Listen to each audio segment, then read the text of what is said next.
Hello everyone, চলে আসছি নতুন একটা রেসিপি নিয়ে। আজকের চিড়ের পোলাও বানাবো। এটা সকালের নাস্তা বা সন্ধ্যের টিফিনের জন্য একদম পারফেক্ট।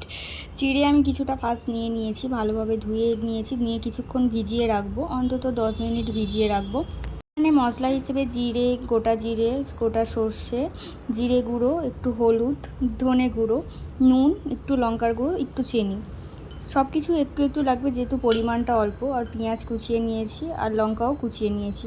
কড়াইতে পরিমাণ মতো তেল নিয়েছি, নিয়ে তেলটা হিট হতে দেব। হিট হয়ে গেলে তখন গোটা জিরে, গোটা সর্ষে দিয়ে ভালোভাবে নাড়াচাড়া করব যতক্ষণ না এটা লালচে ভাবটা চলে আসবে। তারপর আমি পেঁয়াজটা দিয়ে দেবো। এগুলো সব কিছু হালকা হালকা ভাজা হবে, বেশি ভাজা হবে না। পেঁয়াজটা একদমই হালকা হালকা করে ভাজা করে নেব। হালকা একটু ভাজা মতো হয়ে গেলে তখন কুচানো যে কাঁচা লঙ্কাগুলো ছিল সেগুলো আমি দিয়ে দেবো। দিয়ে ভালোভাবে একটু নাড়াচাড়া করে নেব। লঙ্কার পরিমাণটা আপনাদের যেমন খাবেন তেমনই নেবেন।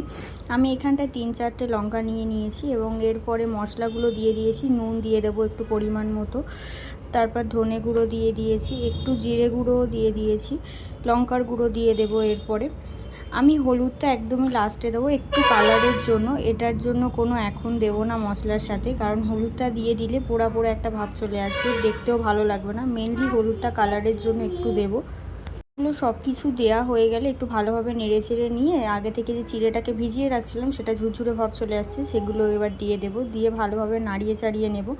এগুলো নাড়ানো হয়ে গেলে লাস্টে একটু একদম সামান্য হলুদ দেবো কালারের জন্য। বেশি হলুদ দেবো না, কারণ এটা গন্ধ বেরোবে, নয়তো হলুদ হলুদ গন্ধ বেরোবে, ভালো লাগবে না।